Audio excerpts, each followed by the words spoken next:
My name's Naveen Zafar. I'm a community organizer. I work with institutions as well as nonprofits to drive change. I particularly work with youth, Muslims and women, so minority groups in general. And my thoughts on the film would be that the film really focused on showing radical movements and like protests, and many times it seemed like it was quite violent and that they weren't cooperating with the police. But I've looked at studies that show, and Harvard specifically did a study last year highlighting that protests do drive change. They spark discussions, they get people politically motivated and engaged, and that sparks further discussion with policymakers, and that does create change at the individual, cultural, and institutional level. So although it did seem scary at times for some of the stuff that was happening, it does make a difference. Thank you. Well, yeah, as you know, I'm Cicely Blain, and I work with Black Lives Matter-Vancouver, and I also run Cicely Blain Consulting. Yeah, I thought the film was really great. I thought it was a really excellent insight into some of the workings of activist life, and I think it really showed some elements that we don't really get to see very often. And it resonated a lot with me personally, being from London, and really seeing the rise of Black Lives Matter and similar Black-focused organizations there. I think England can be a little bit similar to Canada in the sense of like a little bit of apathy around radical political movements. So it's really exciting to see particularly black and brown youth really like taking up that space and inspiring change, and particularly doing a lot of that like on the ground, on the street work. And yeah, as you mentioned, really bringing attention to some really important issues. And a lot of people do ask, what's the point of a protest? Does it actually make change? But I think particularly seeing some of the insights from those activists and talking about how it impacted them personally. And I was really, really kind of touched and inspired by a lot of the words of the folks in the film about, the idea of building community through activism and, just making friends and making a family. And even if you don't change everything right away, at least what they had was one another. And that really resonated with me as an activist, that idea of community building, radical solidarity, and chosen family through activism. All right, my name's Abubakar Khan. I'm an American, Canadian, Pakistani Muslim. I'm just a human being. I'm also like the typical brown guy with the name Abubakar, beard, long hair. Usually, I'm supposed to be the guy that gets stopped off at the airports. Abubakar is the name of the leader of the Boko Haram and the leader of ISIS. But it hasn't been so bad. It's been great. So what I was going to say was, for me, I started a podcast where basically what I realized, I went to 12 different schools. I went to a Catholic school, grew up and went to school in Pakistan for a year, memorized the Quran as a kid. I was all over the place. And the podcast basically I talked to Muslims, Christians, atheists, Black. It doesn't matter. I just talk to human beings, because what I realized was, in this movie, I did a majority of this stuff minus the concrete on the spikes. I've led protests, I've done rallies, I've done homeless shelters, I've done doing stuff for the homeless, giving out care packages, things like that. But I realized what happens is when you're in this activism world, and this is actually pretty interesting, I was researching it recently, that don't be afraid of robots taking your jobs and all of that. That's a real thing, they'll be taking your jobs, yeah. But be afraid of the algorithms and AI, because what's happening in the world is everyone's in an echo chamber now.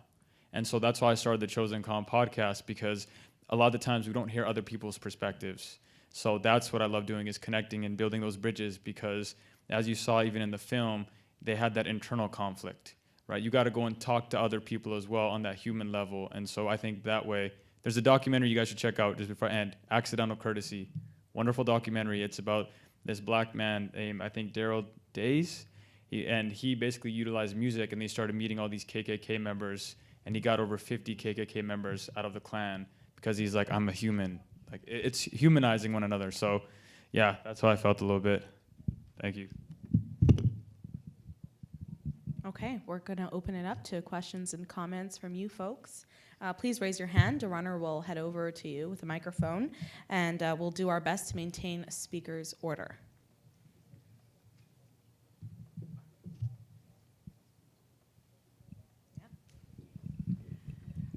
Okay, I'll start us off. I want to be careful with my words. I'm just sort of yoking together what Abubakar just said and what I've heard you speak of in the past as well, Cicely. This idea of how to reconcile the idea of not erasing anyone's identity while at the same time trying to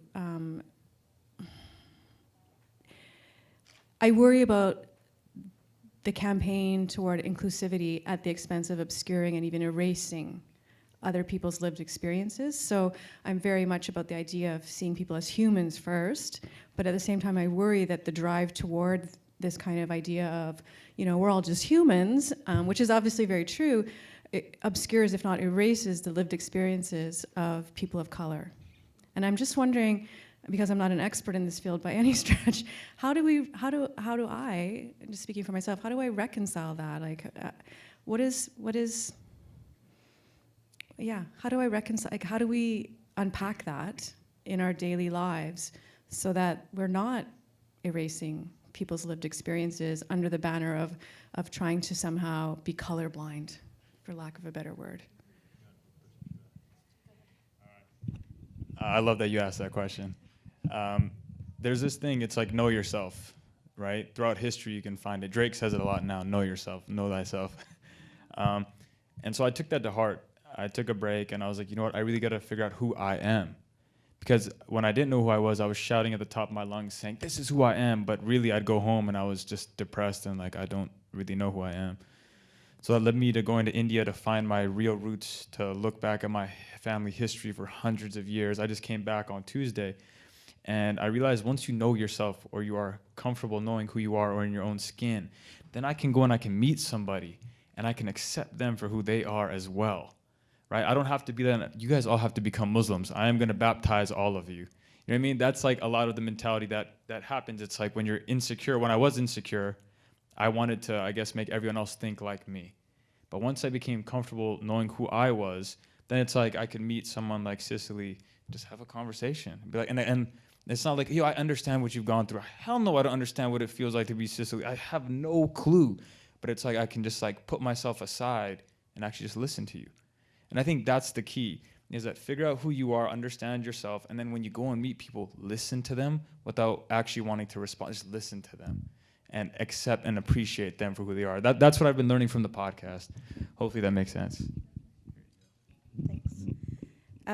Yeah, I think that's such a good question because it really is, quite a contentious idea, particularly within activist movements. And I think, especially within Black Lives Matter-Vancouver, we often do Black spaces, so spaces that are exclusively for Black folks.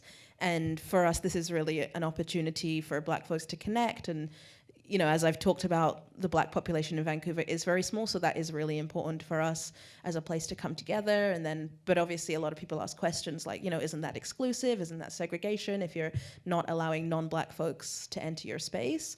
But I think when you do come from a historically and presently marginalized group, you do have to have those moments where it's just your community. And I think one of the people mentioned in the documentary about like, sometimes there's a lot of rage and a lot of anxiety and a lot of even insecurity, as you mentioned, that can only be discussed with other people who are like you. And I think that's really important and that has to be accepted and acknowledged. And I think, sometimes people counteract like, you know, but we're all the same, we're all one race. And I think that holds value, but at the same time, it's an ideal that doesn't actually manifest in reality. And that's the whole reason why Black Lives Matter was created.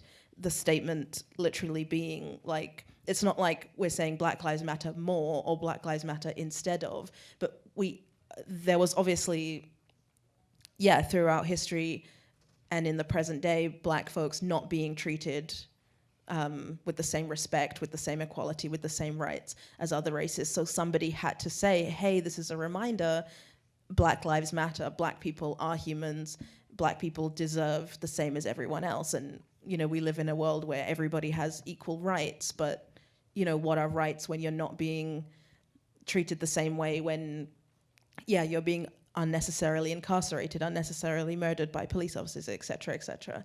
And I think, yeah, in a theoretical framework, I definitely support the idea of like, yeah, we are all one, but also I think there has to be a recognition of that individuality and the unique experiences of each individual, and yeah, the unique situation of certain groups means we can't all be treated the same, and some people,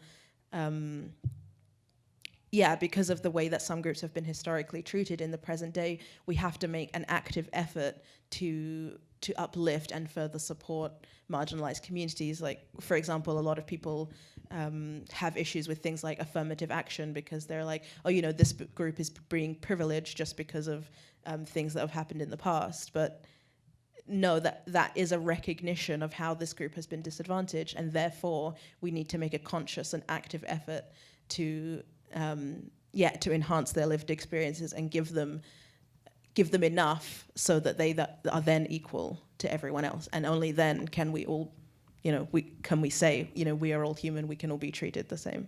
That makes sense. Do you want to add anything to that? Oh, you guys did a fantastic job.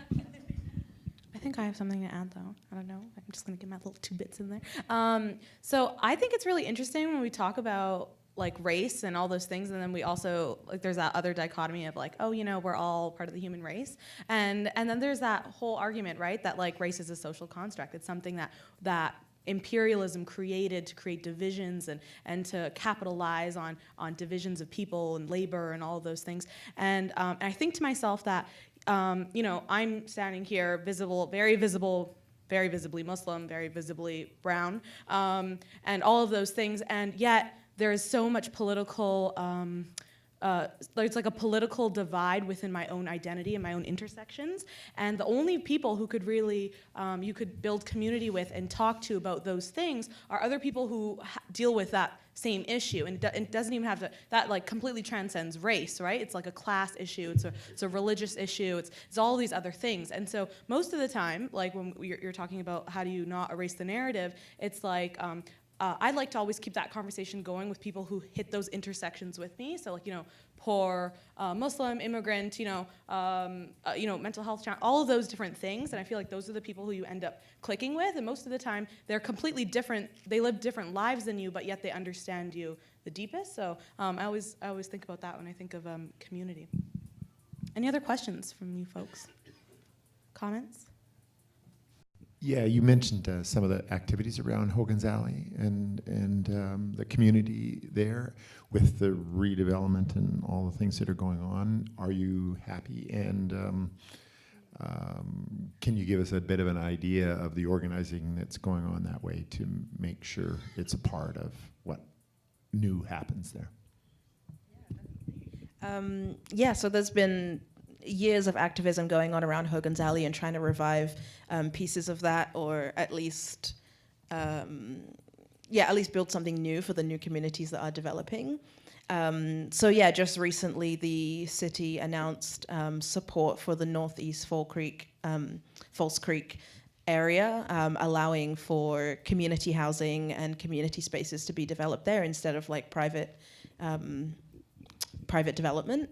That's an incredible achievement by a lot of Black activists and activists of color in the city. Many people from the Black Strathcona Project and other folks who've been working around Hogan's Alley, and that's really amazing to see, because I think it's finally a recognition of the history that happened there, and it has been a long time in the making, and obviously within that, I mean, as you saw, there's always conflict even within activist movements, so it has definitely been a struggle in terms of like, especially because of the proximity to Chinatown and folks sort of being like, you know, whose space is this, whose land is this, who does it belong to, who can build here, et cetera, et cetera. But I think I'm really excited to see what will happen next, and obviously development will take a long time, but I think it will be fantastic for the first time to have like a Black community space and to have housing that is affordable and designated for those communities and designated for low-income folks. And I think, yeah, one of the people in the film mentioned, you know, we don't just do stuff for Black people, we do things for anybody who's been disenfranchised or anybody who's been oppressed. And I think the piece around Hogan's Alley is really an example of that, because, like, I don't know, selfishly sometimes some of us want to be like, you know, we just want the whole part of Strathcona back and we just want to build like a Black empire there. But realistically, it's about like all the communities who deserve to have access to that space, and particularly low-income communities who have been impacted by gentrification, Indigenous folks, Chinese folks who have access to that area. And yeah, I think it's really exciting to see the development that's happening there, and how that's become like a project that belongs to so many different pockets of the city. And how, yeah, I'm just really excited to have, like, because so many other cultural groups have a space that they can call home or have like a physical building where they can gather, but the Black community doesn't really have that. So yeah, I think that's an exciting development.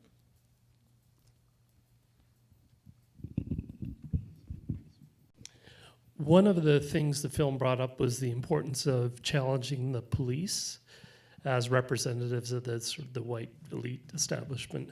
So I wonder what your thoughts were about challenging the police, and perhaps even in the Vancouver situation more specifically, as sort of like how that should be handled. Because in the film it seemed people were struggling a bit with that notion of challenging the police.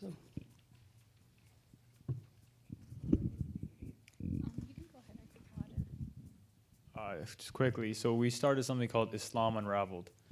So what we did was we partnered with the police, with transit, with a bunch of different groups, with firefighters, ambulances, basically trying to figure out how we can teach them to be able to deal with what Islam is about, just as an example, because we had the rise of Islamophobia really in the last couple of years.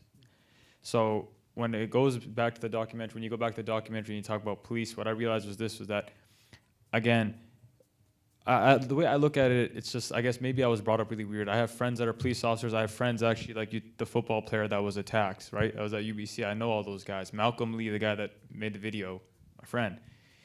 So it's like, it's mixed, but I also realize that we can't put all police in one bubble.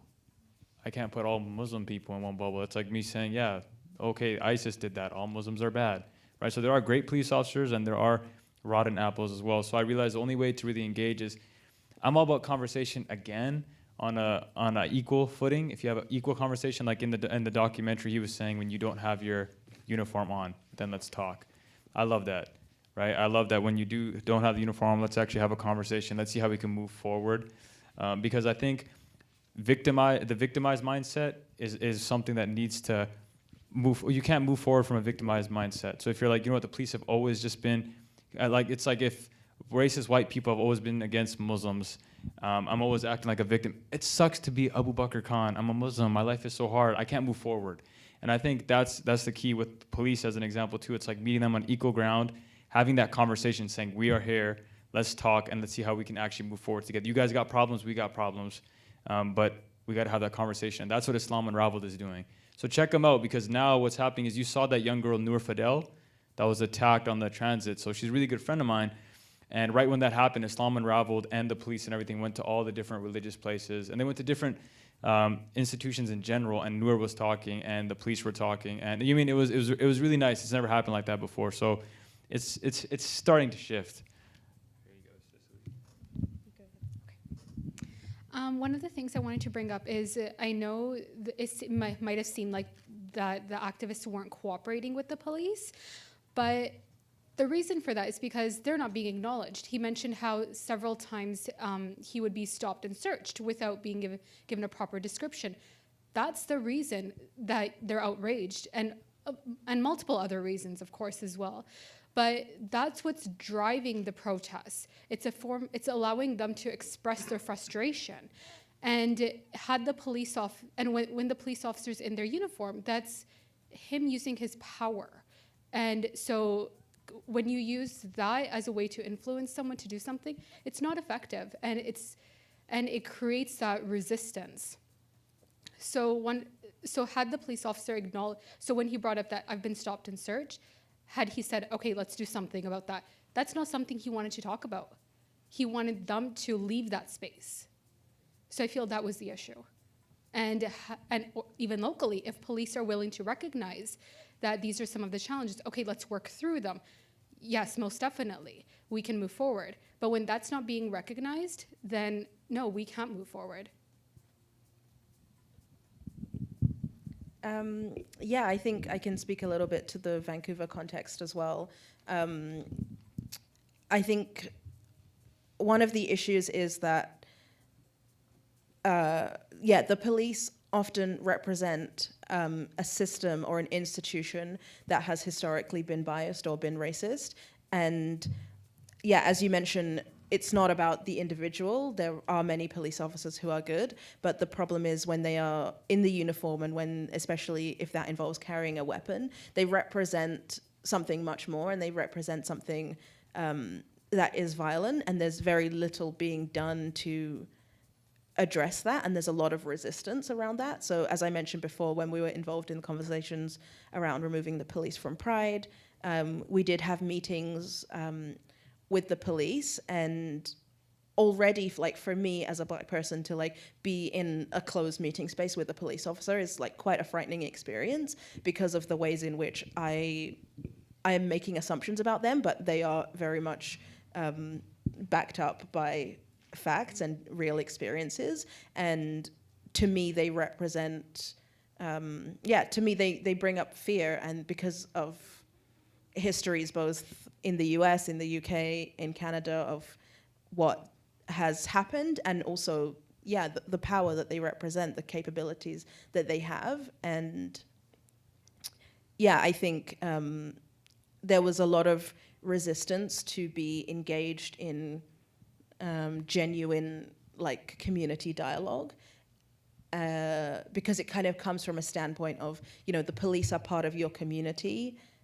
What are you going to do to support them in understanding you? But really, police as an institution are not community members in the same way. Like, it's their job, it's not their identity. And I think, at the end of the day, they can take off their uniform, but like a person of color can't take off the color of their skin.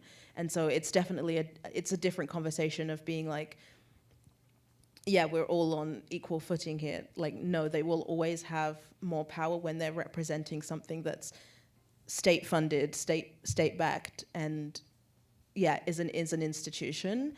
And I think that's kind of an important aspect of the conversation. It's not just about like, we're all equal here. At the end of the day, like, maybe on an interpersonal level, we would engage in conversation outside of uniform with them as an individual person. But I think, when they're still refusing, there was a lot of times when we tried to bring up with them, like, okay, this is the reason why we don't want you to participate in the Pride Parade, listing examples of police violence towards people of color, towards Black people in the city, and even towards the LGBT community in the city. And they were like, that's not relevant, but it is relevant. That's why we're doing that work. That's why we're asking them not to participate. And there's definitely been an ongoing sense of resistance to acknowledge those histories and acknowledge the fear that they put into people. And I think there's just, there's so much work to be done before that can be unraveled.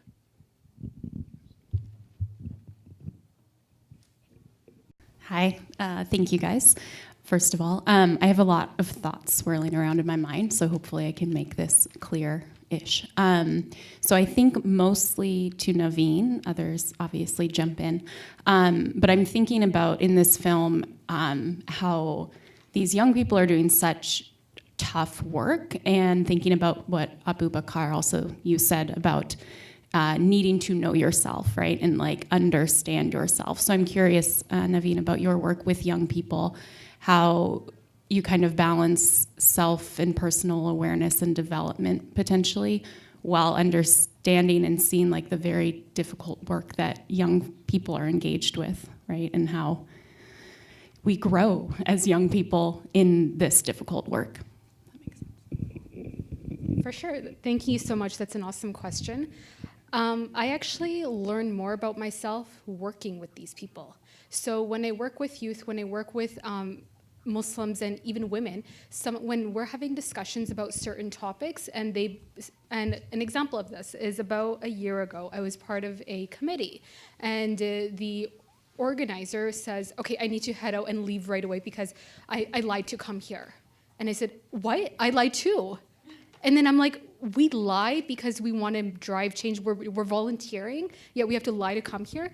That's when I realized this is a problem within our community. Sorry? Oh, like family and friends kind of thing. To show that, because this was a priority for us, but it wasn't being recognized amongst other people. So that was something I took note of. When I see, whether it be family friends or whether it be high school students I'm working with, and they bring up things that are going on in their own homes, and I think, that's not the first time I heard that. So those things click within me, and then that's when I realized there's something, like either through my experience, my education, or other means, that has affected me. And when I find out that that's affected me, then I go seek help. So I've seen a counselor before to get a better understanding of some of these, kind of figuring out what the root issue is. And when I'm able to do that, I get greater resources. And that allows me to not only further develop myself, but also be able to provide others with those resources, and then further developing from there. So I learned so much about myself because of the work I do.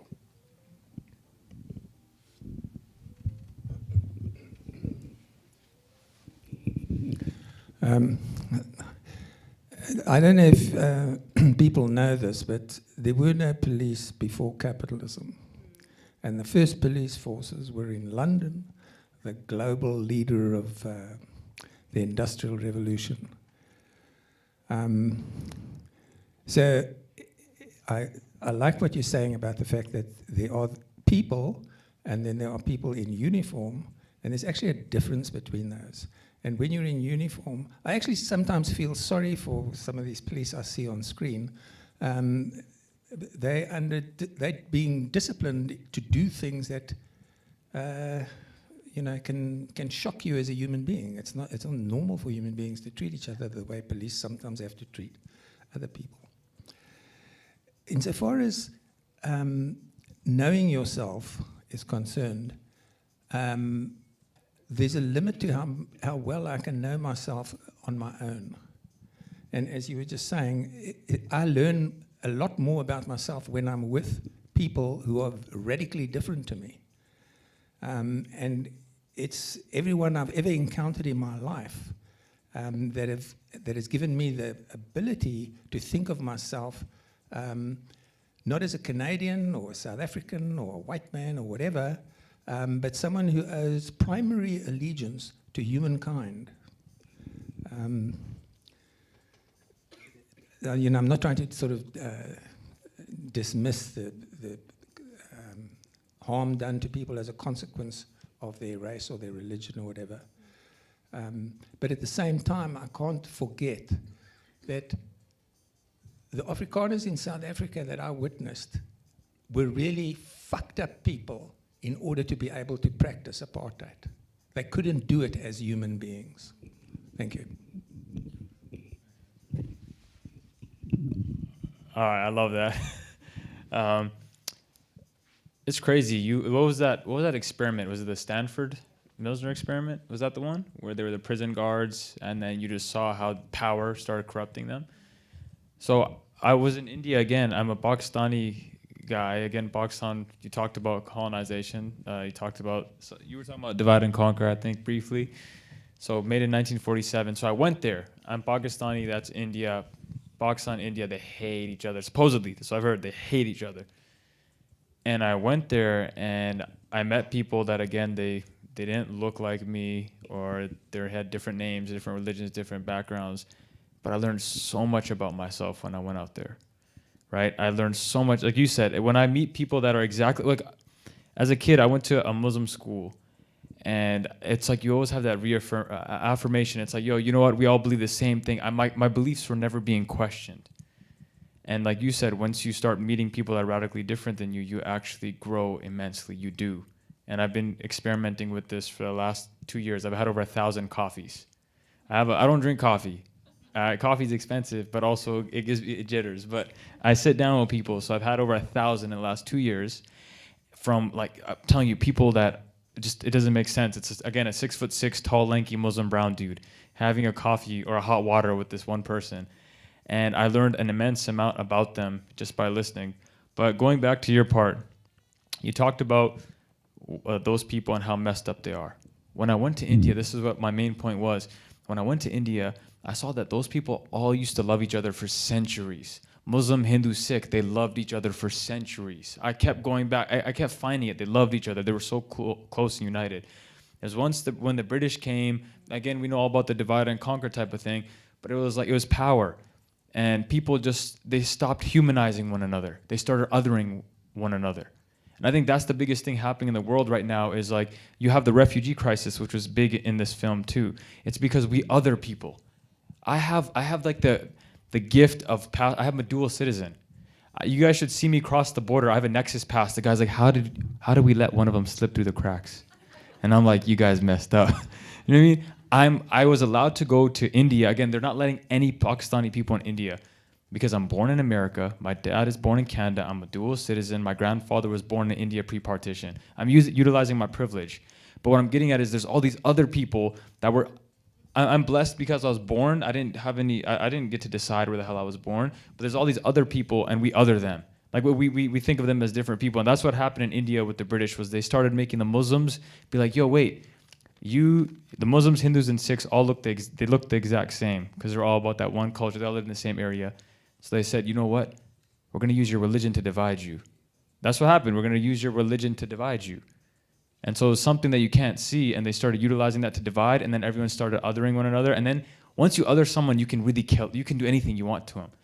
You had the partition, 1947, over 1 million to 2 million people were killed.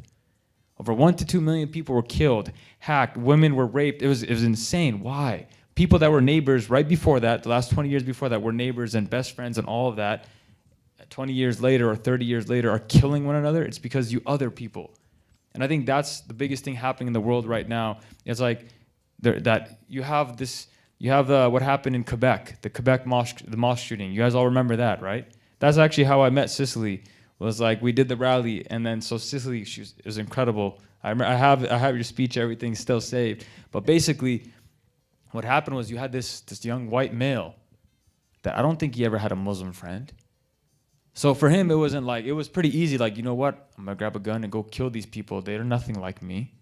I think that's what's screwing up the world, is that we have to start actually just humanizing one another. Just to quickly end off my thought, you look at the Syrian refugee crisis. I work with refugees. We started a thing called Social Sport. We take refugee children, put them in sports programs, because on the field, doesn't matter if you're black, white, brown, or what, I'm just trying to score a goal. You know what I mean? That's what sports did for me. But I was gonna say, you had the refugee crisis. So why, there's refugees all around the world. Why is Syria the #1 topic, right? Do you guys agree? You guys have all heard of Syrian refugees, right? When I researched this, all I found was that the Syrian refugee crisis, there's 3 incidences. There's one where there's that young boy that was washed ashore. Did you guys see that picture? Right? Then there's another picture of a young boy that was in an ambulance. Did you guys see that picture? Then there's a third little video where it shows a young girl blowing a candle, and then it goes frame by frame as she becomes a refugee.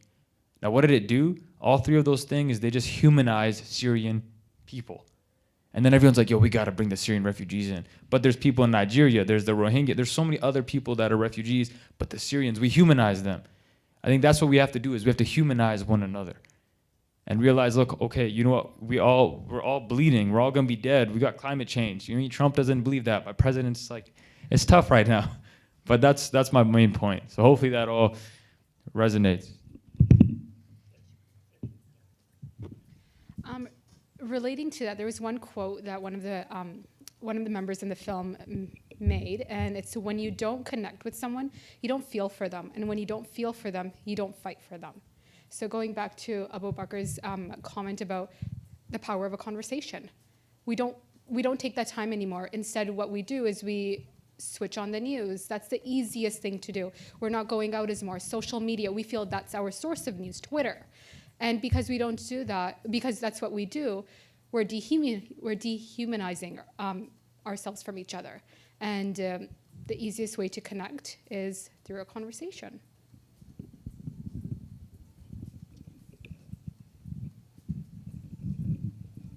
So there's a lot of talk in social justice about the intersections that everybody experiences, right? And the intersectionality. So I was just wondering if you guys could speak to some personal experiences with that.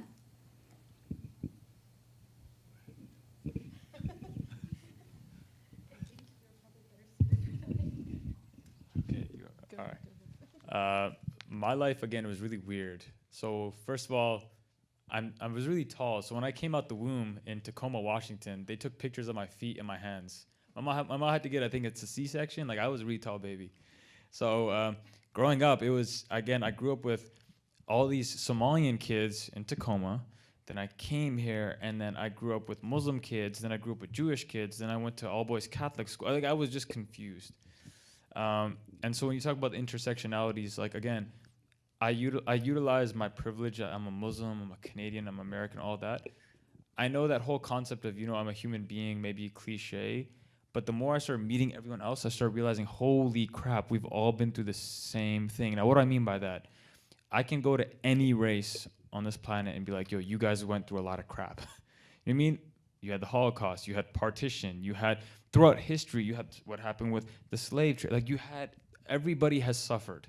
That's what I'm finding. So I realized that, just again, your question was about my intersectionality.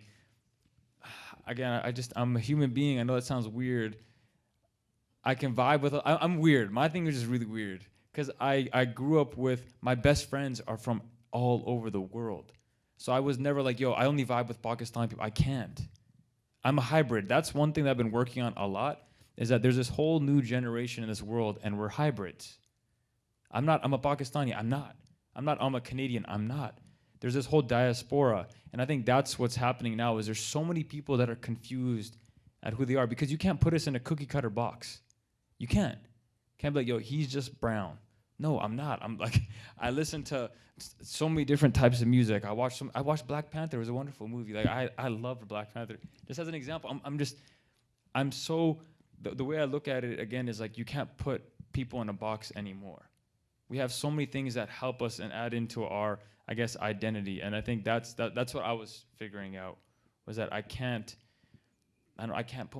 say I'm just a man. I don't know, it sounds really crazy. It sounds really weird. But the more that I keep meeting people and I started realizing, like, that, the whole concept of empathy, it's, you really, truly, truly, truly have to put aside yourself if you practice empathy. You have to. It's not like I feel what you're feeling. No, you don't. You have to put aside yourself. And I think once you put aside yourself, you start realizing, like, holy crap, we have so much more in common. To end off, look, I can go to any event, I just got used to it, and just go and sit, and this is what I was going to say, and listen. Listening is the most powerful thing in the entire world. And Naveen was talking about social media. She was talking about the news and everything. Every single person in this world right now is talking, and nobody is listening. I think if we listen, that's the way forward. The whole world we live in, no one listens. If we do that, then we can just, again, embrace who we are. That was my Jim Carrey moment. Yeah, I think in regards to intersectionality, it's, when I first understood what it meant, I was thinking definitely about how all the layers of your identity can compound, and I was thinking I'm Black, my family is Muslim, and I'm queer, oh shit, this is gonna be hard. But then I sort of also started to realize how some things can also be weighted, and how that can give you different privileges in different scenarios. So coming from a middle class family has enabled me to have really great experiences and be able to go to university and stuff like that. And I think I'm able to then to use those privileges that I have in order to support other communities. And yeah, and I think a lot of the times it's really important to kind of, as I was saying in the beginning, historically, Black liberation movements have been led by men, and it's really important for us to insert intersectionality into those movements. And give more space to like Black women and Black queer folks, and particularly trans women of color who experience some of the highest rates of violence and murder in the world. And it's so important to, bring to light and give voices to those folks, because essentially Black Lives Matter started to support mainly instances of police violence, which almost always the victim was a Black man. And so then within those conversations, people, Black women and Black queer folks who were victims of police violence kind of like fell to the side, and like people didn't really focus on their cases, and their stories weren't heard as much. And so in addition to Black Lives Matter, another hashtag was started, Say Her Name, and it was an encouragement for people to think about the female and queer and trans victims of police violence or of anti-Black violence. And I think that was definitely a real turning point in the movement, because it was, even though it was a movement started by women, I think publicly the imagery of the movement was very much about like, it's just about supporting Black men who have become victims of police violence. And I think, it's been an essential shift to reframe that conversation and make sure that it is completely intersectional, and make sure that we are, kind of like supporting Black folks of all varieties who've been marginalized in very different ways. And kind of like what I touched on earlier is like, sometimes you have to provide people with the specific support that they need for the intersections of their identity, and you can't just say everyone is equal and give everyone the same thing. Sometimes you have to give people a little bit more based on the needs that they have. And I think that's how like I understand intersectionality and how it's relevant to Black Lives Matter.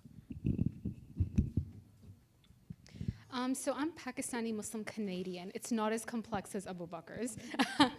But nonetheless, I would say one of the challenges that I personally faced is we come from a village in Pakistan, and over there, women don't really speak up. So for some of the work that I do now, it's not appreciated. In fact, it's seen as a negative thing, that you're going out, you are, one, speaking this loudly as a woman, and that too against men.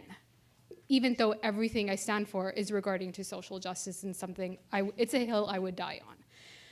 So one of the strategies I used was I looked towards my religion, and I found this religion that I just followed because I was born into it is actually very empowering and liberating to follow as a woman.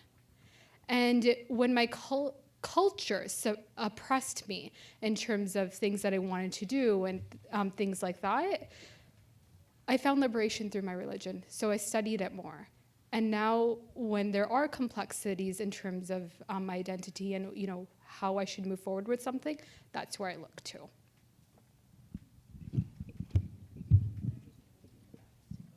Okay, we're going to take Andrew as our last question. Hi, I'm Andrew. Just got announced. Thank you for your contributions and everything that's been said so far. My question would be, if you want political change, to my mind, the political category is the category of the citizen. I have in mind, Mark Lilla's recent book, The Once and Future Liberal After Identity Politics. So, as a way of mediating between one's human being and one's localized, rooted being that would result in one's intersectionality, how useful do you feel as panelists the category of the citizen is?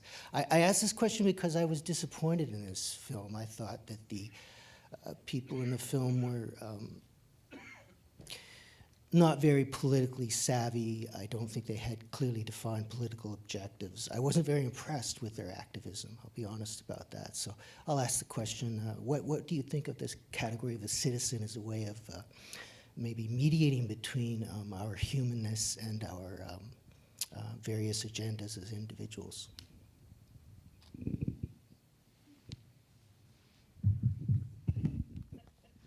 You have to repeat that again. Say it again. That last part. It was the same question. Just what do you think of the category of the citizen, the idea of the citizen as an identity, as a political, usefully political identity? So I think where I'd go is when I was going through what they were going through, just basically like, you know what, I'm pissed off at the system, trying to figure things out. I started researching what citizens, like the power citizens really had throughout history. And I started looking a lot at, I love the civil rights movement. Hopefully this answers your question. That was it. But the civil rights movement, like what I really looked at was, again, you had Malcolm X, you had Martin Luther King, you had Rosa Parks, who was so instrumental. People don't realize how instrumental. You had James Baldwin.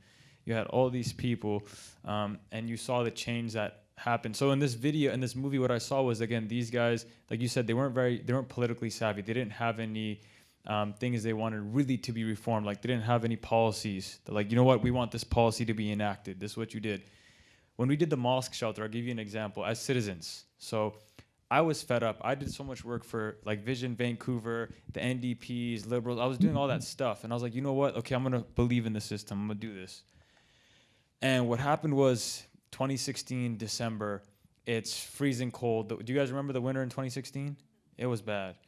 And basically, I'm like, you know what? Let's see if we can do something where I don't have to go and get a policy enacted and wait for the whole period, a process, and then something will happen. So I ended up utilizing, I guess, the privilege that I do have, and I opened the mosque as a shelter. So I was like, I got a bunch of citizens together to see what we could actually accomplish. We're just regular folk. We're just citizens. We were all just students. We ended up opening up the mosque as a shelter. We got langar, which is communal food from the Sikh Gurdwara, to come to the mosque every single day, and then we distributed outside of a church. We had these care packages that they were talking about. We had people coming in. We had 50, 60 kids all week just staying there. We had 15 homeless people at least every single night living with us. But our goal was this, was like we wanted to showcase this can be done, that social welfare can be done by these religious institutions that are usually closed, like mosques, churches, whatever. Like we could open them up as places when the weather's really bad, extreme. But we also had something where we wanted to enact a policy that, you know what, when the temperature reaches below something, these religious institutions should open up, because prior to the 1930s, a lot of social work was done by religious institutions. So we utilized our power as citizens. We saw that, but we also realized, like, what I loved about, like, again, the civil rights movement, what I really loved was Malcolm X could galvanize the people. He could speak like no other. He also understood their plight. But Martin Luther King, what he did was he would be talking to Lyndon B. Johnson, right? He would be that guy that would be talking to Lyndon B. Johnson saying, look, we need to get this happen. So there was somebody in the room, right? And I think that's the key, is that you got to have your citizens doing work, but then you also got to have somebody on the political side. It's when we all work together, we can make real change. It's not going to be one side, just the citizens are going to change everything. It's getting the citizens and having your political person, having that genius like James Baldwin. I think that's the key. To really end off, going back to the civil rights movement just quickly, I was in San Francisco a year and a half ago. I walked into this room at Berkeley, and I didn't know what to expect. I had just read a book by Ta-Nehisi Coates, Between the World and Me. I went to this, just quickly, it's a quick story.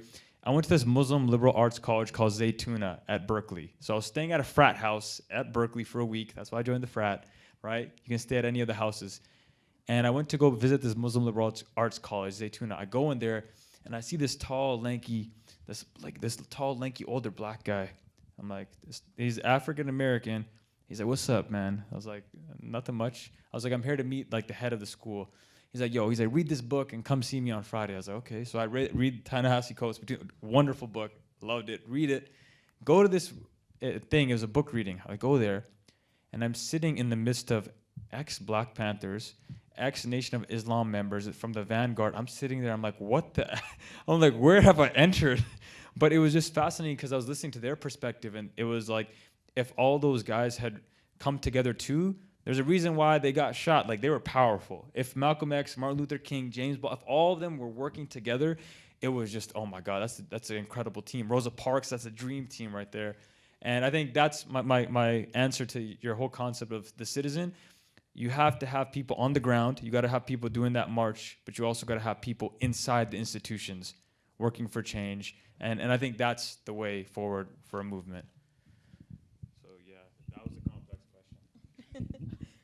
question. Yeah, I think perhaps maybe we have slightly different definitions of what it means to be involved in politics or what it means to be political. I don't think there is any necessity for these activists to be politically savvy in the sense of, like, you know, knowing the legislature of the country or, you know, those kind of things, because I think particularly in the modern day, the way I see activism and, well, the activism that I do and that Black Lives Matter does, it has very little to do with, like, the national government. And I like, for example, you know, Black Lives Matter has gone through all the, like, the political procedure. We met with, you know, everybody's favorite Greg, and it was one of the most useless and pointless things that I've done in my political career, because it doesn't mean anything. It was all just like, you know, a show. He wanted to take a picture. I've met Black Lives Matter, blah, blah, blah. But, you know, it did not instigate any change. Whereas, you know, when we go out on the streets and we protest and we do community-based work and we do activism, like, with people, and we work in collaboration with other different organizations, that's when the change happens, and that's when we build radical communities and we create solidarity with different groups. But ultimately, like, most politicians are just sort of puppets fulfilling these sort of colonial roles that have been created. It's not really about anything real and tangible that will actually have an impact on the lives of everyday people, of citizens. So I think that's what, I think we kind of see, I would say, like, the millennial activist movement is very different from, like, the civil rights movement. You know, Martin Luther King did a lot of work in Washington, and, you know, marching on Washington was a very influential piece of his career, and going to the White House actually had an impact. But I feel like in this day and age, it doesn't have so much effect anymore to directly seek collaboration or support from politicians. And so much more of our work is about local and community-based things that, what Trudeau does or what Gregor Robertson does, like, doesn't really mean anything to us. And so I think it's about, like, reframing what does it mean to be political, and what does it mean, like, we are fulfilling our duty as citizens by trying to effect change, and we are taking into our hands, like, for example, as you say, like, providing support for people who don't have a roof over their heads. That is the job of the government, but they're not doing it. So activists and other community members are taking that into their own hands. So ultimately, we have been let down by, we've been let down by federal governments, by the city, and stuff like that. So ultimately, I don't see any necessity or any desire to affiliate or connect with politics on that level. This is, I would say, definitely a different understanding of political change. So, just in summary, the civil rights movement, Black Lives Matter, all of the other ways to organize in between is really a love revolution, right? It's to be heard, to be felt, to be treated equitably, not just equally. Anyway, just to sum up, ladies and gentlemen, please join me in thanking our panelists, Abubakar and Naveen.